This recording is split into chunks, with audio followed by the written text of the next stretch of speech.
देखो इस क्वेश्चन में क्या गिवन है, A can alone complete a work in 72 days. ठीक है, इस इन्फो को हम लिख लेते हैं कि अगर अकेले काम करेगा तो इसको 72 डेज लगेंगे इस काम को खत्म करने में।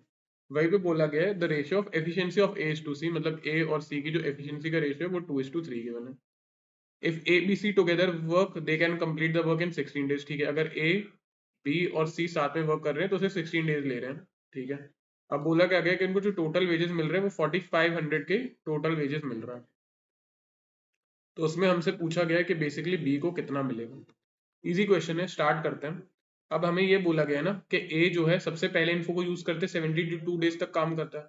फॉर्मूला क्या होता है आपके पास, work is equal to efficiency into time.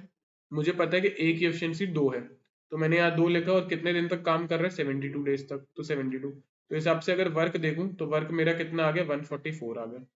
इतना मुझे पता चला। अब मैं आगे बढ़ता हूँ ए बी सी वाले में। ठीक है, ए बी सी अगर मैं फिर से फॉर्मूला लगाऊं, work is equal to efficiency into time.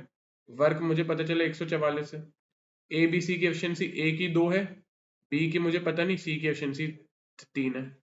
Into time, कितना टाइम लग रहा है 16 दिन। तो 16 यहाँ से कटेगा, 16 और 9 से काटेगा, तो 9 और 2 3 5 प्लस बी, तो यहाँ से बी मेरा कितना निकला 4 निकला। तो यहाँ से मुझे बी की एफिशिएंसी मिली।